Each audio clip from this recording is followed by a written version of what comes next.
নৱবৈশাত আকৰ্ষণীয় হ'ব নিৰ্বাচনী যুঁজ মিত্ৰজোঁট ৰাইজৰ দলৰ টিকটৰ দাবীদাৰ হৰিকান্ত দাস আনহাতে কংগ্ৰেছৰ টিকটৰ দাবীদাৰ হৈছে জয়প্ৰকাশ দাস সমষ্টিটোত দুয়োজন প্ৰাৰ্থী শক্তিশালী সমষ্টিটো দীৰ্ঘদিনৰ পৰা কাম-কাজ অব্যাহত ৰাখিছে দুয়োজন প্ৰাৰ্থীয়ে নৱবৈশা সমষ্টিৰ কাৰ গণভিত্তি বেছি কি কয় নৱবৈশাৰ ভোটাৰে এই সন্দৰ্ভত এক প্ৰতিবেদন আছে সেই প্ৰতিবেদন আগবঢ়াইছো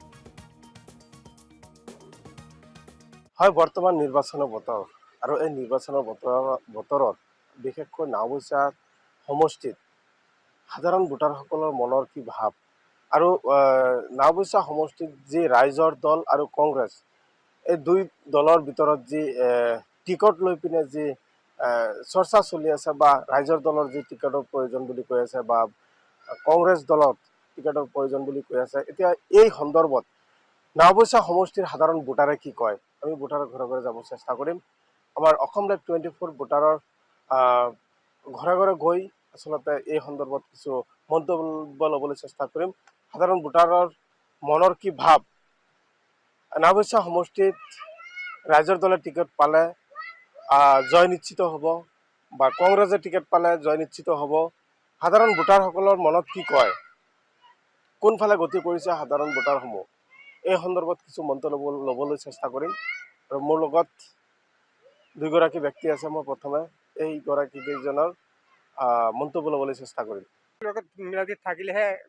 একজন পাছ কৰিব আৰু নহ'লে কংগ্ৰেছে দিব লাগিব নহ'লে এইটো আমি দেখি আছোঁ আমাৰ ৰাজ্যৰ দলে কোনো ইয়াত কাম নহ'ব আমি কংগ্ৰেছে দি বৰ্তমান কংগ্ৰেছতে দিব লাগে চাওক আমি সাধাৰণ ভোটাৰ হিচাপে ক'ব খোজোঁ যে ৰাইজৰ দল আৰু কংগ্ৰেছ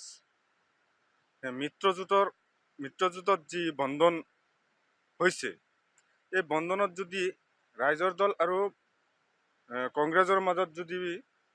অৰিয়াঅৰিৰ সৃষ্টি হয় তাত যদি একত্ৰিত নহয় যদি বুট বিভাজন কৰে তেতিয়াহ'লে আমাৰ নৱবৈশা সমষ্টিত আমি মানে সাধাৰণ ভোটাৰ হিচাপে ক'ব খোজোঁ যে তৃতীয় পক্ষত মানে মানুহে ৰায়দান দিব বুলি আমি ভাবোঁ আৰু যদি একত্ৰিত হয় তেতিয়াহ'লে চাব ৰাইজৰ দল ইমান শক্তিশালী নহয় আমি দেখাত আমি মানে সাধাৰণ ভোটাৰ হিচাপে আমি গম পাওঁ যে ৰাইজৰ দলৰ প্ৰাৰ্থিত্ব লৈ ইয়াত যদি আহে ইমান মজবুত নহয় সিহঁতৰ মানে ৰাজনীতিক যিবিলাক কুচকাৱাজ ইমান মজবুত নহয় অলপ দুৰ্বল হৈ আছে সেইকাৰণে আমি ক'ব খোজোঁ যে কংগ্ৰেছৰ প্ৰাৰ্থীজন আগতো মানে হেৰি হৈছিলে নিৰ্বাচনত প্ৰতিদ্বন্দ্বিতা কৰিছিলে যিহেতু হৰাৰ পিছতো এতিয়া মানে আমাৰ ৰাইজৰ মাজত কংগ্ৰেছৰ প্ৰাৰ্থীজন মানে পৰিচিত হৈ আছে সেইকাৰণে আমি ক'ব খোজোঁ যে অৰিয়াঅৰি কৰি